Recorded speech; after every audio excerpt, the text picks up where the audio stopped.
Boogie. I know you got your coffee, buddy. Good morning, friends. Mark Holmes here with my buddy Cowboy Joe Group, as well as Joe Bear in the house. And as always, I want to thank you all for watching, commenting, subscribing, being part of the Joe Boo Sports Report. Without you guys, as well as you ladies, and even you trolls, this literally does not work. So let's get open for business here, and let's wake up the football gods here on the last day of 2021. This is it. We are about to start a brand new year. We're about to turn the page on 2021. Can you believe it? Can you believe it?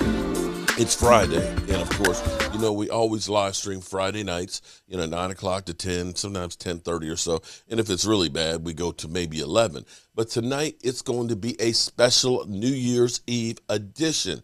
We're going to roll all the way through to midnight to bring in the new year, at least on the East Coast. If you're Central, Mountain, and Pacific, well, you still got a little more time to wait. But we're going to start it here on the East Coast early, and we're going to make it so you are part of the show. We are going to do it as a Zoom call. You can come in, you can be part of it, you can have your drink, get your drink on, just don't get too much drink on, okay? If you get too much drink on, mute your mic. Just mute your mic. We don't want to embarrass anybody on here, but we will be doing this live. So channel members, we will put a link in the community tab for the Zoom call-in. We'll be live streaming, we'll be partying, we will be bringing in the new year for our Dallas Cowboys. So, I have to say that for me, being able to sit here every morning, drink my cup of coffee, read emails from you guys, literally read everything about the Dallas Cowboys and get to talk about them is literally, it's a dream. It's an honor. It is just freaking insane. I envy people who do this just for a living. That the only thing they do is cover the Dallas Cowboys.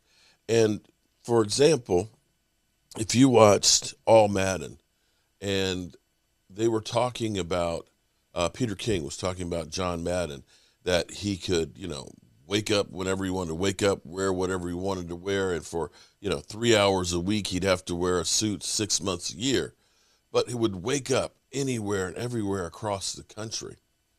And I started thinking about this because we all got to know the Madden bus because he didn't like to fly. And I'm kind of like him. I'm not crazy about flying. I'll do it. But I'd rather go RVing at any point. I think the Pro Football Hall of Fame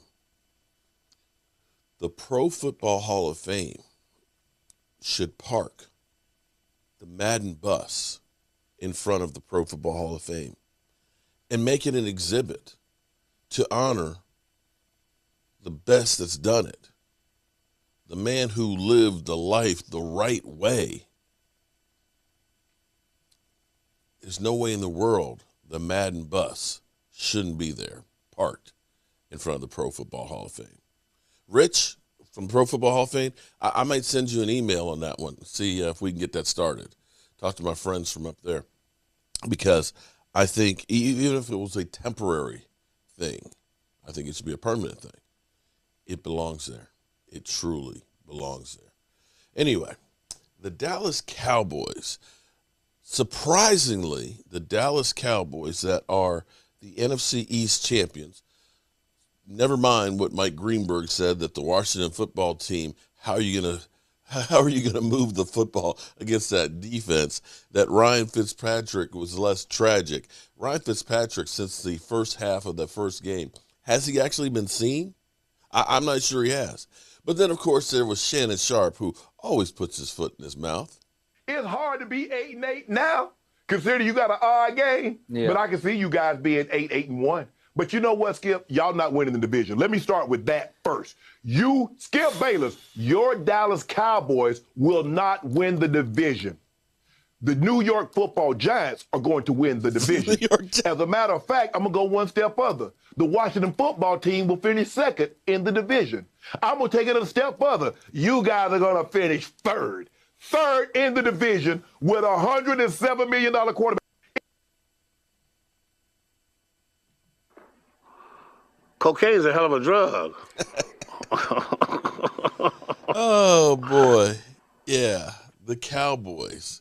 The Dallas Cowboys, who right now surprisingly are the number 2 seed. Surprising, I'm sure, Shannon Sharp, that the Dallas Cowboys won their division and still have an opportunity to get the number 1 seed, although we have to bank on Kirk Cousins. Although Kirk Cousins will surprise you from time to time.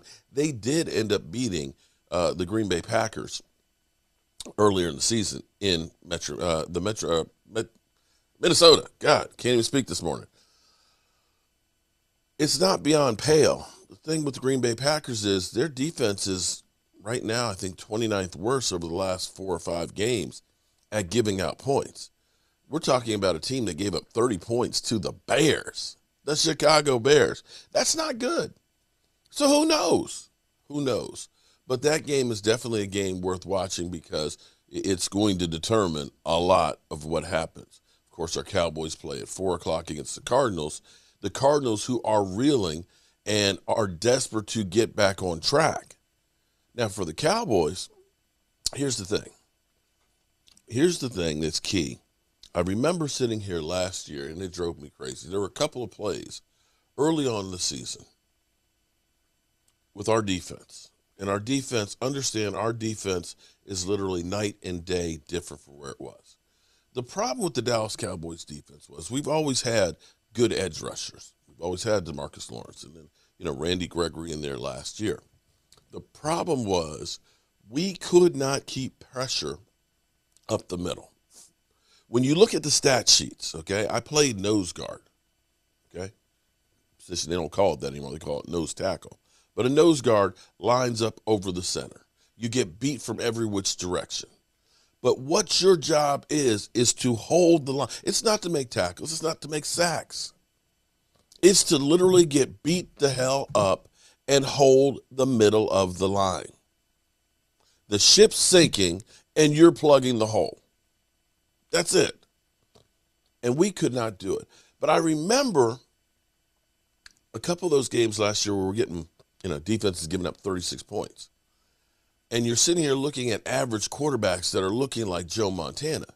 And part of the big reason was you see D-Law on the outside rushing in and stuff. You see Tyrone Crawford. And I'm not trying to belittle Tyrone Crawford. Tyrone Crawford was a great player when he was healthy. He was a tweener. They said he could do the dirty work. He could play tackle if you need him to, and he could play defensive end if you needed to. But he was never really great at either one. He was a jack of all trades. But so many times I would see it looked like the parting of the Red Sea in the middle. It would be like, oh, okay. You get pressure on the outside, which was great. But pressure on the outside means nothing if it's not something coming in your face. If that pressure is not coming in your face, then it's not going to work. Pause. Just realized when I said that. You have to get pass rushing in the middle, and it has to be consistent. And I would see Tyrone Crawford getting washed outside in this parting of the Red Sea. The quarterback can step up and feel comfortable because the tackles are just running the defensive ends outside. And because of that, they could take off. Or they can survey the whole field, and they'd have more time for that receiver to break off his route and come back and hit the easy pass. That was the killer for the Dallas Cowboys defense. And when you're playing somebody like Kyler Murray, you cannot do that. Kyler Murray, when he gets outside the pocket, is one of the best passers out there outside the pocket. Because here's the thing about Kyler Murray. I'm not going to say he's short because that's not cool. I'm going to say he's vertically challenged. He's vertically challenged. He reminds me of when we were at JMU, we had 2 running backs that were short. We called them stumps. And the thing that was crazy about them was when they ran behind the line, it was hard to see them because as they're leaning and stuff, they're not standing up, so you can't see them. And that's Kyler Murray. He's behind the line. You don't see him. He's short. But when you can't see him, it's like the tractor trailer. It's like, if you can't see my mirrors, I can't see you. So if you can't see Kyler Murray behind the offensive lineman, he damn sure can't see down the field. And that, my friends, is key. That, my friends, is the key to beating the Cardinals. You must have pass rushing integrity. Pressure from the outside, but equally pressuring up the middle. So that way there's no lane for him to run through. There is no way for him to get outside and be able to do those run-pass options, okay, where you're worried about his speed and the cornerbacks come up and it's an easy pass to a wide-open wide receiver. If the Dallas Cowboys can keep that pass rush consistent across the board, you don't have to necessarily get there from the front, but you have to be able to keep pushing and not allow him to get out of the pocket. To me, that will be the biggest key to shutting down Kyler Murray. The thing about this game, the Cowboys are truly getting healthy. The Cowboys are literally almost at full strength. The only person who did not practice yesterday was Quentin Bohannon, who was out with an illness. Tyron Smith practiced limited, and it is almost expected that he will play on Sunday. Blake Jarwin is the only other one that I think may not. We got guys like Jordan Lewis back. We got, I believe, Malik Hooker is back. We have a full complement. And when you are the coach, when you have a team that's had 19 different players score, it's next to impossible to stop everybody. You can lean any which way you go by whatever the defense gives you. You can go out there, if we get Blake Jarwin back, and just line up in 12 personnel. It's 2 tight end sets. If you want to stack the box, okay. We'll take our tight ends and have them go out and catch passes with CeeDee Lamb and Amari Cooper. You want to not stack the box? We'll run the football with 2 tight ends. There's so many different things that the Dallas Cowboys can do on offense to kill you. And now with the defensive front, the Cowboys can go, I'll call it a lightning rush, and just literally say, D-Law, Randy Gregory, Micah Parsons, and even stand up Neville Gallimore, because he's fast, and just come at you and just say, we're just going to get you. Not have to blitz. Just take those 4 guys, because I don't know that there's too many lines out there that literally can stop that. And that's the great thing about what the Cowboys have actually been able to do. As bad as last year was, the reason we have this year is because of last year, because we went through the lumps. If last year had been okay, maybe we would have kept, our old defensive coordinator. But because it was so bad, we said we got to wipe the slate. We end up having a higher draft pick. We get Micah Parsons. We go in a different direction. And as I always say, without bad times, you don't learn how to appreciate good times. And right now we got some good times.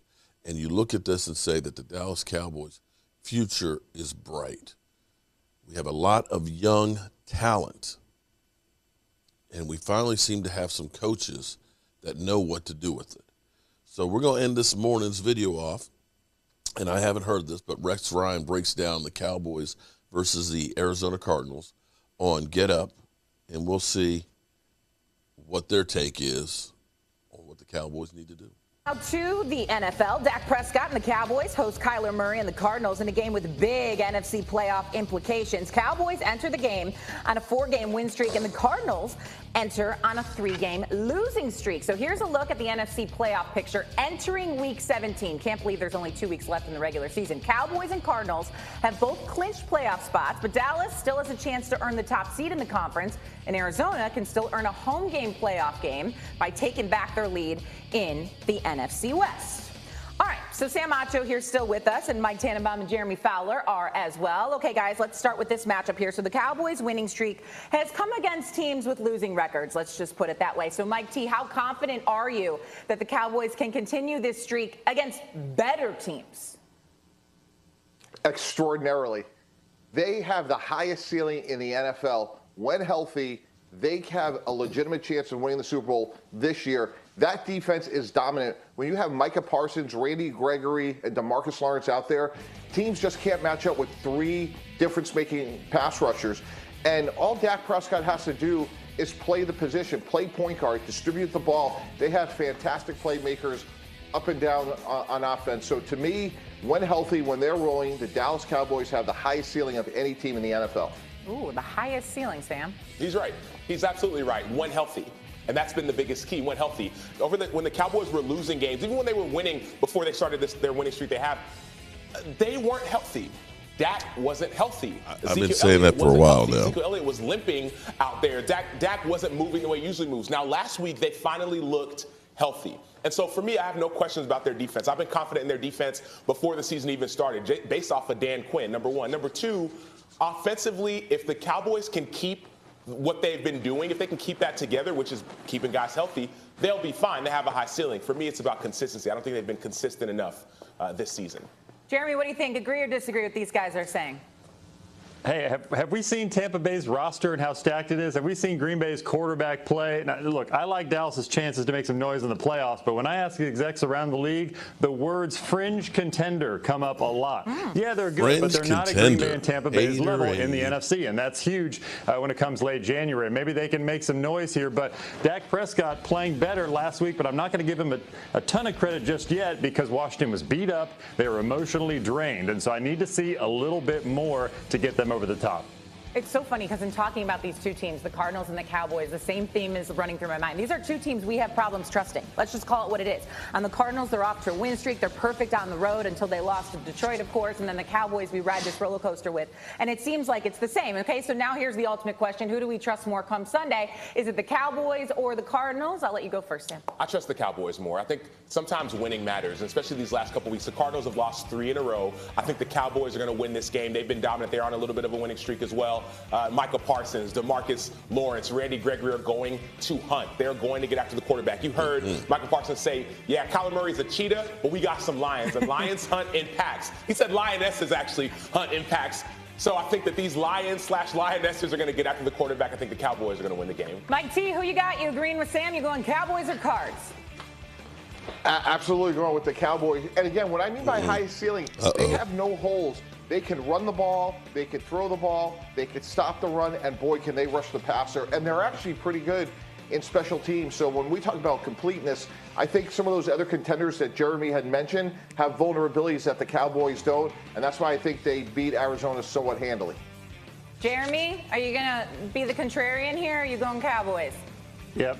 Come out, play some golf with me out in the desert. I'm going Cardinals. They're 7-1 on the road. They thrive playing away from Arizona. I think they're going to run the ball effectively. Look, the Cardinals know that everybody thinks they're going to fold this year like they did last year. And even though they've lost 3 in a row, they've loaded up on toughness and leadership. Rodney Hudson, J.J. Watt, Zach Ertz, A.J. Green. They believe that the strength of their roster will help them get through this lull. Cliff Kingsbury, Kyler Murray knows that people want them to fail. They believe that they're going to use that chip on their shoulder to get some results in the next few weeks. No one wants them to fail, but the last time I saw them on the road, they were in Detroit and they lost to the Lions. To me, the Lions. Give me the Cowboys all day long on a 3-game losing streak. I think it becomes 4 after this week. All right, guys, let's get to some bold predictions.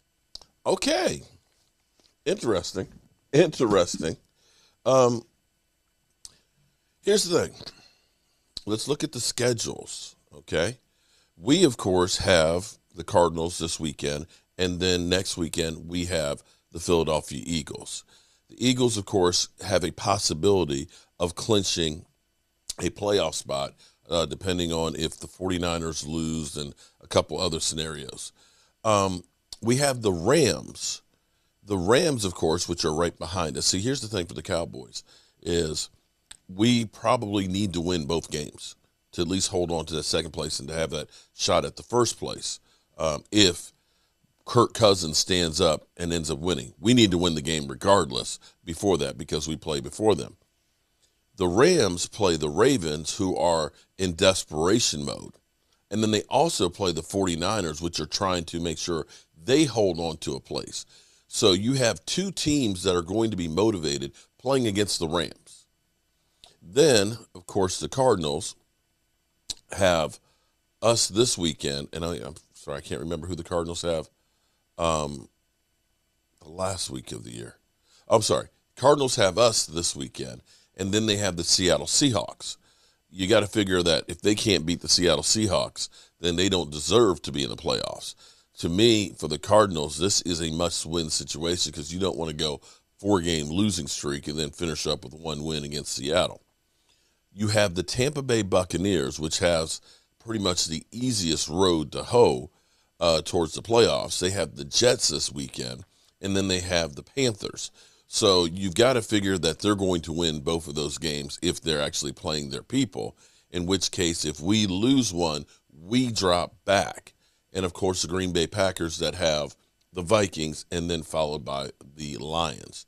So the Cowboys, to at least hold on to that second spot, we need to win both of these games. The Eagles, it's conceivable that they clinch this weekend and really have nothing to play for the following weekend, and that they actually rest players, like Philly 500 said, which would be fine by me because then we'd have an easier road to hoe to get them there. Philly's hoping that we hold on to that second spot and that we play each other, of course, because it's almost comical to me where I hear Eagle fans that say you can't beat a team 3 times in a year. So that's already under the assumption that you're going to lose to the Dallas Cowboys the next go-round. Am I right? All right, y'all. Well, I've taken up enough time here on the YouTube, and I got some work to do. I hope you guys tune in tonight for our live stream bringing in the new year. And that being said, you know how we roll. Our coach here, and as always, I want to thank you all for watching, commenting, subscribing, and being part of the Joe Sports